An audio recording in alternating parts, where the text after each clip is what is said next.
Join me as we learn Chumash for Friday, Parshas Yisro, the 6th Torah reading.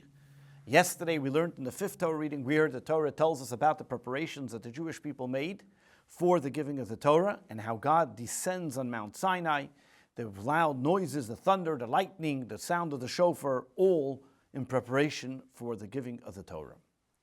Verse 20, chapter 19. Vayered Hashem al Har Sinai. And God came down, descended on Mount Sinai, al Rosh Har, on the top of the mountain. Vayikra Hashem LaMoshe, and God called to Moshe al Rosh Har to come up to the mountain. Vayal Moshe, and Moshe ascended. Vayered Hashem al Moshe, Rashi, Vayered Hashem al Sinai, Yochel, Yorad alav Mamish. You would think that he literally came down on the mountain. Talmud Leimar, therefore later on in chapter 20, it says, Kimin Hashemayim dibarti v'machem, I spoke to you from heaven.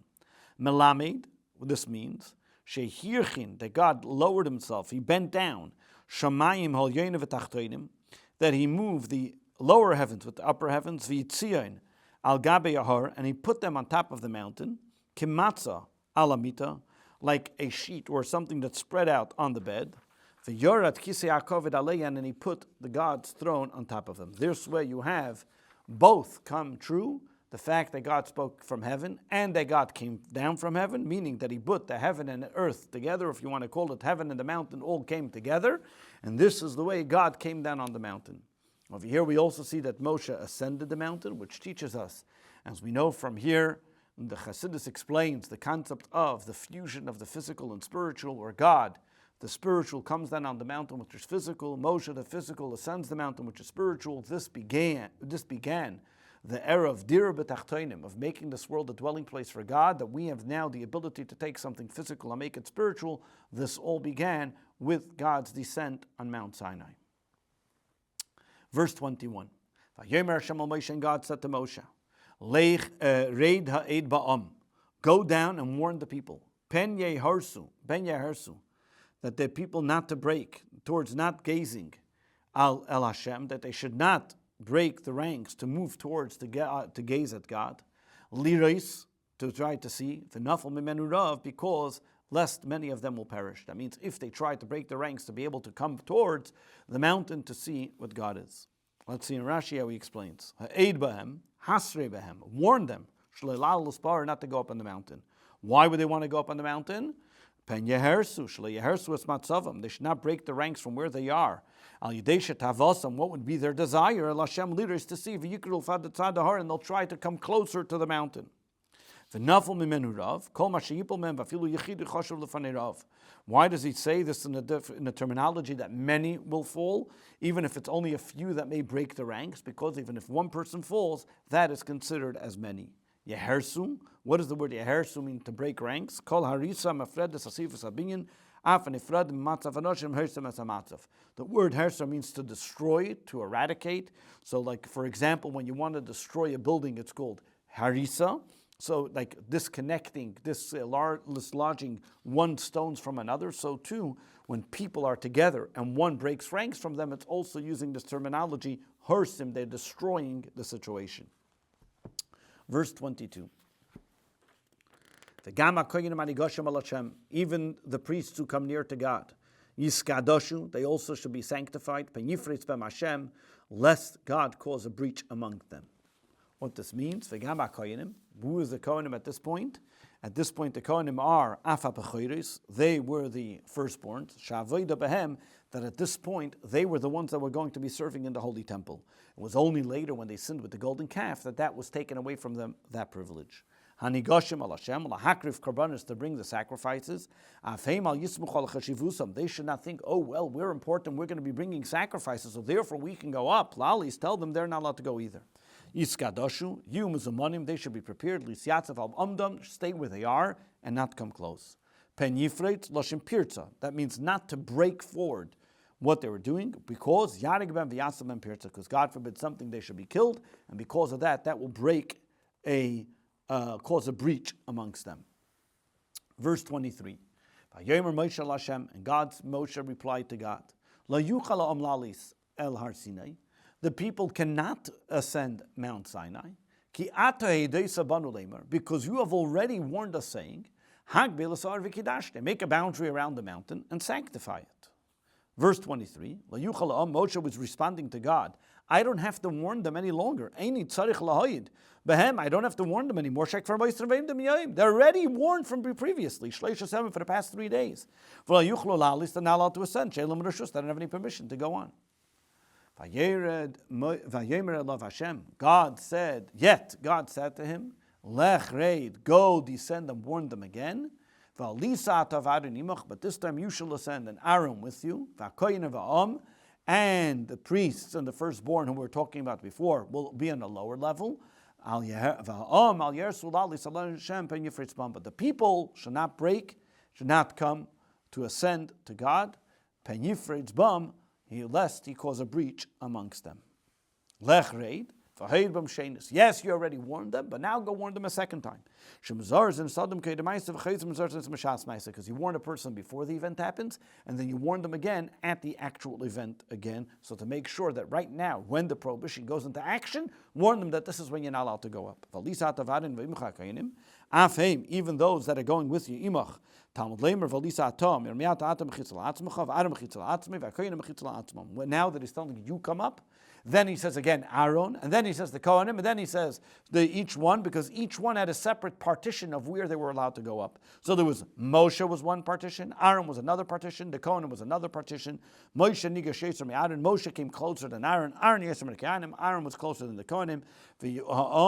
And the Kohanim were closer than the people. And the people should not come close at all. To get up to the mountain,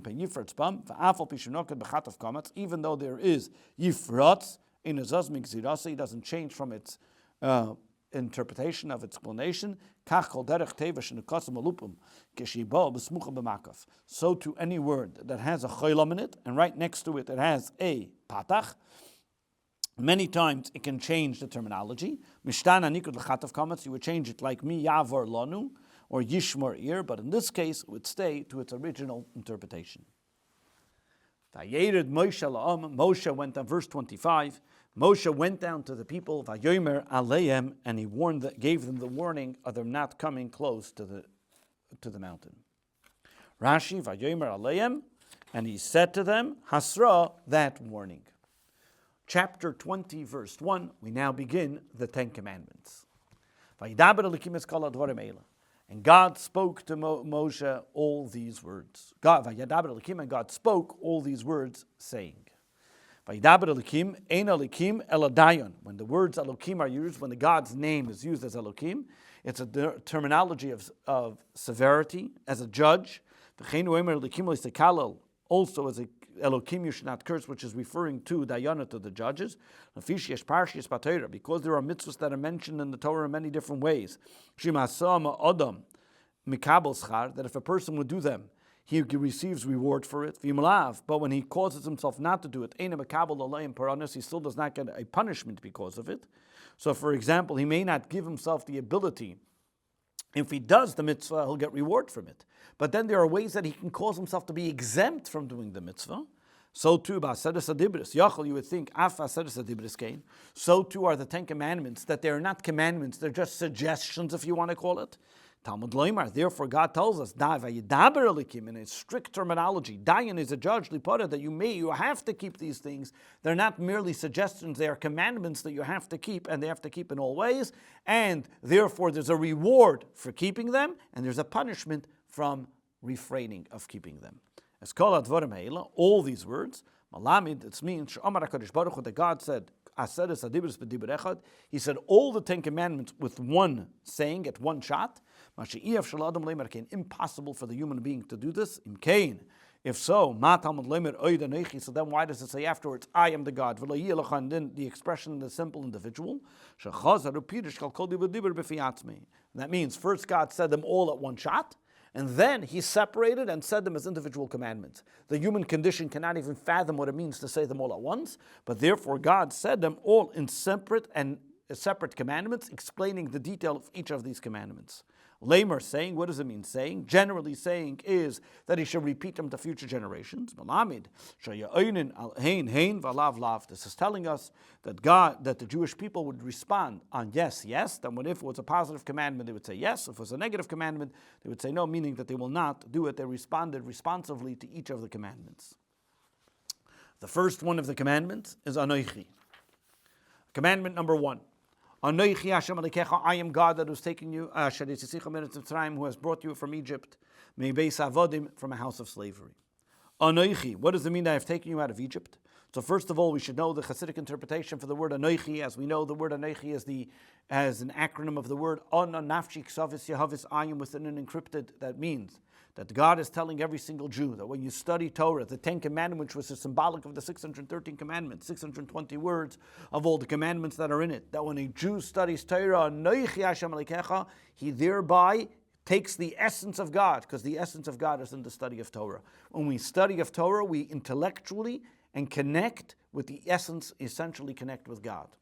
But over here, Rashi explains, what does this mean? Why does God begin by saying, I've taken you out of Egypt?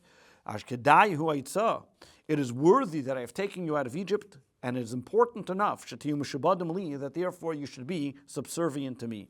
Another explanation is because when the Jewish people saw God, and it was revealed to them as they were crossing the sea, he looked like as Ish Milchama, as a man, as a warrior. But over here, he looked like an elderly, nice, merciful grandpa. As it says, that when the Jewish people saw that God under his feet was like the sapphire, that was the brick that God reminded them that he knew their suffering that they went through. And like the opening of the heaven, once the Jewish people were redeemed, meaning that God is telling the Jewish people that God's relationship, the way the revelation of God is, you see it in different ways. So because of that, one can say, well, you might say, well, there's two energies, there's two faculties, there's multiple gods, because I saw God in many different ways. One that was God in a severe, strict warrior, and then one that was a nice, elderly king. Therefore, God comes along and says, I am that same God, the same one that took you out of Egypt, and the same one that was on the mountain, the same one that was on here, the same one you see there, it's all the same entity. Another thing is, because they had so many sounds that they were hearing at the time, as it says in the verse, they were seeing the sounds. The sounds were coming from all four sides of the world. Whether it's from the heaven and the earth. I'll tell you, say, I see so many sounds, there must be multiple gods, God forbid. Therefore, he says, I am one. So why does he say, Elokecha, your God, not Elokechem, meaning the multiple gods? This is to give to Moshe an ability to say defense on the Jewish people and define the merit for the Jewish people. That when it comes with the sin of the golden calf, you didn't tell it to them, you didn't say to the Jewish people, you should not have. He said, L'cha, to you, maybe you're only talking to me. And the very fact that they had another God, maybe they felt they were exempt. So this gave Moshe defense when he was defending the Jewish people. This gave him some type of opening to be able to defend the Jewish people. Mibeis Avadim, from the house of slaves. Mibeis Pari, meaning, it doesn't mean from a house that belonged to slaves, from the house of Pharaoh that you were enslaved in. Sheyisem Avadim Loi. Or one can explain that you were the house of slaves, that the Jewish people were slaves to other slaves, meaning that you were considered so low and you were made to feel as if you were the slave of slaves. Therefore, what God is telling us, that he took us out of the house of slaves from Pharaoh, the king of Egypt, meaning that who was the house of slaves? That was the hand of Pharaoh. Teaching us that they were not just slaves to just ordinary slaves. They were slaves to Pharaoh. And God got rid of Pharaoh and took the Jewish people out of Egypt. Verse 3. You should not possess any other idols, any other people's gods, as long as I exist, wherever I may be. Rashi, lo yiyeh lecha. What does this mean? Lama nemar. Why does it say lecha? Many different types of. If right afterwards it's going to tell us again the different types of prohibitions. Fish nemar, because leter on it says leisasa lecha. You should not make for yourselves. Ein li'el shaliasa. How do I know that he only is not allowed to make it for himself? Oh, so what about somebody else that made for him? Minayin shalayakayim. How do I know he's not allowed to own it? Talmud loymar. Therefore, the verse says, you shouldn't have it. Not only you shouldn't have it, even if somebody else made it. Elikim achedim. What does it mean, elikim achedim? Others. Einan elikus alachedim. She'einim, that truthfully they're not even a god. That means other people make them as a god. Achedim, other people consider them, asom elikim aleim, made them as a god upon them. You can't explain it. That means other gods besides me. That's disgusting. It's embarrassing to God to start compare God. That's like to say, oh, the idols are compared at the same level of God. Other gods like me? What do you mean? There's no other gods like God. Other people look at them as God. Another explanation. That means that they become different. They become foreign to the people who serve them. The meaning that they yell to them, they cry to them, but they don't answer them. It's like somebody else and somebody doesn't recognize them. They consider them as gods, but those gods don't answer them, don't listen to them, don't pay any attention to them. Alponai, what does it mean on my face? As long as I'm around. Being that God is for eternity, so therefore means forever. I should not say, one may say, well, the 10 Commandments were only told to the people of that generation. Therefore God says, as long as I'm around. 4, you should not make for yourself a sculpture, or any image, asher b'shamayim, that's in the, or likeness of anything that's in the heaven, asher b'shamayim imal, that's in the heaven above, v'asher ba'oretz mitachas, or in earth below, asher mamayim mitachas ha'oretz, or in the water beneath the earth. Even if you don't intend to worship it, you still can't make it. Fesel, Hashem shenifsel, because it's chiseled out. Kol tmuna is called davar asher b'shamayim, anything that's in the heaven, like the sun, the moon, the stars, the galaxies, and things of that nature. 5, you should not bow down to them, you should not serve them, because I am God, your God. Kael kana, a zealous God. Poiked ovin avis. For those, poiked ovin avis albanim val shileshim aval ribeim l'soinei. For those who hate me, I remember premeditated sins of their fathers and of their descendants up to the 3rd and 4th generation. What does this mean? El kana. He's zealous God, mikana lepora. That means that he gets ready, that he's willing, he's zealous to be able to punish those people who do something wrong.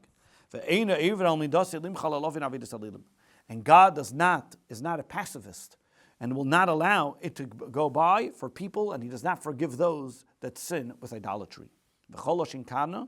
Anytime the terminology kana is used, and permint balaz means that he gets angered.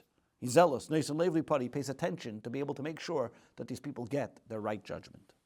To those that hate him. When the children continue what their fathers did, then God remembers already what their fathers' sins, and then the children add on to what their fathers, then the children get paid back the punishment based on what their fathers' sins as well. However, at the same time, verse 6, but in contrast, God also shows kindness for at least 2,000 generations. To those that love me, and those that observe my commandments. 6. That you see that God gives reward, and reward double the amount even for 2,000 generations. So we see from here that God's reward over punishment is 1/500. When it comes to paying punishment, it's only 1 for 4 generations. And this is for 2,000 generations even later. So that means 500 times more the good over the bad. Verse 7. You shall not swear by God's name in vain. For God will not absolve anyone who swears by his name in vain. Lashav, what does it mean, lashav? Lachinam ulahevel, for no reason and for in vain. What is considered an oath in vain? If somebody swears by God's name to change something which is known, for example, al amud shel even, if he sees a pillar of stone, and everybody sees that it's stone, and he makes an oath and he says and swears, Ashvu shel zav, and he swears that it's gold. Al shel eitz val even. Or the same idea if it's something which is well known. He says that this is wood and that is wood, that this is stone and stone. Like, what are you making? The oath was worthless. Everybody sees it's wood. Everybody sees it's a stone. So what's your oath about? But you're saying by God's name that this is a wood and this is a stone. That's saying making an oath in God's name in vain. Because there's no reason for it, because it's self-understood and self and obvious. Verse 8, the fourth commandment. Remember the Shabbos day and keep it holy. Zachir. Later on, we find that it also says the word shomer in the book of Deuteronomy. Zachir v'shomer b'divrech nemru. Remember and to keep were said at once. V'chein. So too we have many other different verses. B'chalalo meisumas, the one who desecrates is liable of capital punishment. U'b'yem Shabbos nechvastam, and the Shabbos they had to bring different animals. So how is it possible to do the both? The same thing. The question is that how do we find that in certain places where the Torah tells us to do certain things, but in other places it tells us to do an opposite? For example, it says one who desecrates the Shabbos is liable to capital punishment, but at the same time, it's also said that on Shabbos you have to bring those two animals. It is not a contradiction because they were both given at the same time, because sacrifices are not part of the prohibition. So too, when the Torah says do not wear shatnez, and then at the same time, Gedilim Tasalach, it says you should have tzitzis. And those tzitzis are made of wool, even in a linen garment. So to the prohibition of marrying one's wife's brother, at the same time there is the levirate marriage. This is what it means, that within the word that God says, I hear two commandments. That while God tells me a prohibition, I also hear that there are exceptions to that prohibition as well. Zachir, what does the Zachir mean? Pol, it's an activity. Who can like eat, drink, holich, went, vachi was crying. And what it means is that a person always has to have in his mind consciously to think about Shabbos always, even throughout the rest of the week. Meaning, that if you find some good item during the week, make sure and put it aside to Shabbos and say, look, I found something today. On Monday, I'm going to make sure to put it aside and keep it for Shabbos. This way, you constantly have Shabbos on your mind. Verse 9. 6 days a week you shall labor. And you'll do your work. Rashi. Does that mean on the 6 days a person is able to finish all his work? When Shabbos comes, it should be as if everything you had to do is all done and you don't think about it any longer. You're not thinking about, I have to finish this, I have to get to that, I have to get to this. On Shabbos, it's as if everything has been complete. Verse 10. And on the seventh day, Shabbos Lashem Alekecha, and you'll observe Shabbos unto God, your God. Leisasa kol malacha, no work shall be done. Ata, you, Vincha, your son, Vitecha, and your daughter, Avdecha, your servant, Vamascha, and your maidservant, V'hamtecha, and your animals, V'gercha, Shabasharecha, and the convert and the alien who is living within your gates. Rashi, Ata, Vincha, Vitecha, Elak Tanim, even your children who you're responsible for, or Ein Aligdolim, it's also referring to the ones that are over Bar Bat Mitzvah.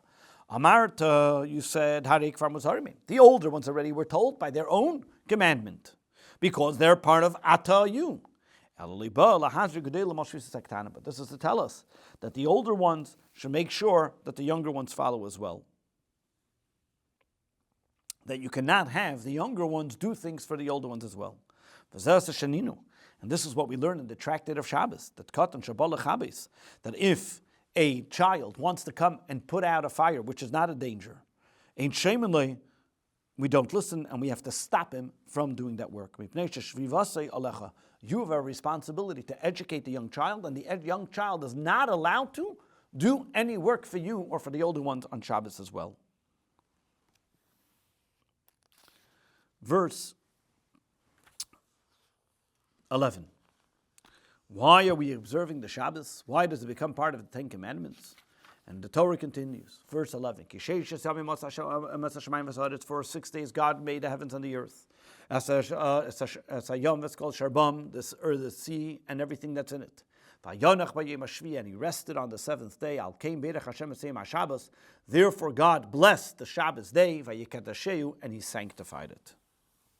Rashi, verse 11. This is what seemingly as if God wrote it himself, using the terminology that God says menucha, that God is talking about himself, that God rested. What does it mean that God rested? This is that a person should learn for himself how to do it. That if God, who is not a human being, that doesn't need a vacation, doesn't need a rest, but decided to rest and writes about himself, Vayonach, that he rested, how much more so an individual person of flesh and blood, who gets tired out by working, that how much more so he should rest on Shabbos. How does it mean that he blessed it and sanctified it?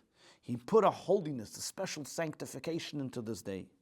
And two of the things we find. Number one, he blessed it with the man. The kafle, that we get a double portion. B'shishi l'chamishin, that we get the double portion on the Friday.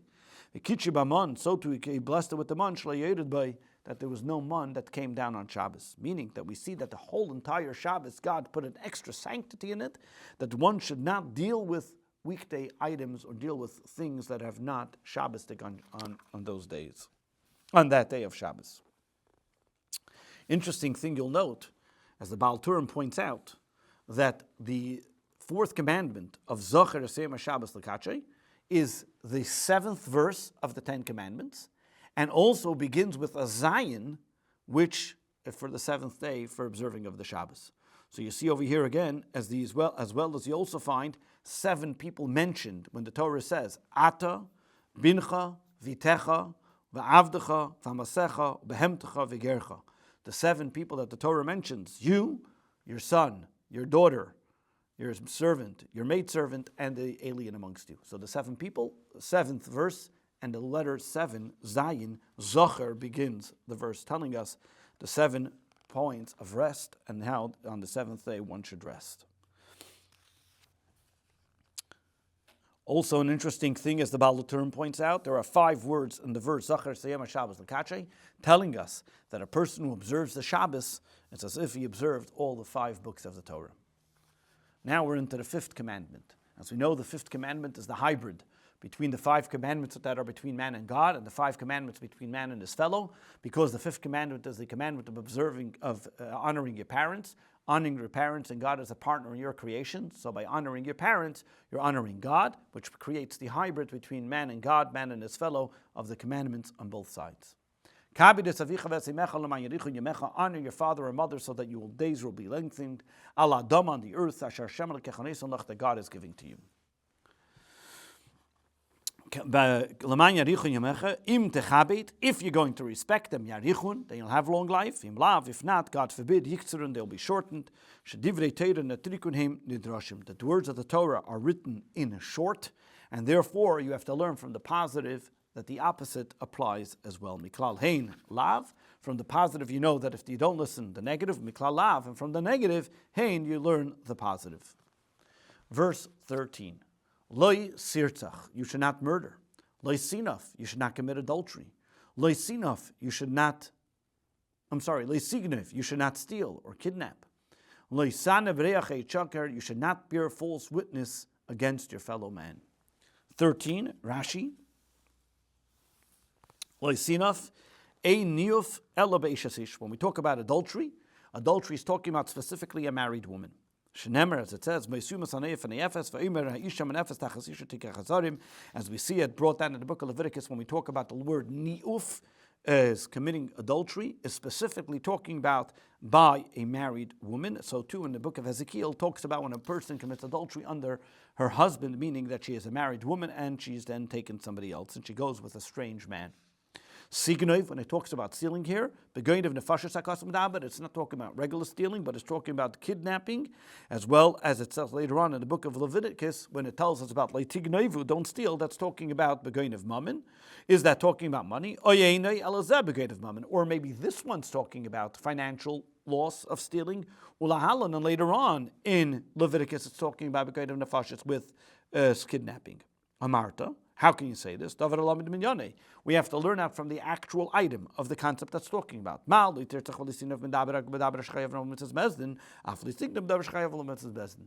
that they're all in the same verse, and the one before it and the one after it is talking about things that one is liable of capital punishment, which is murder and adultery.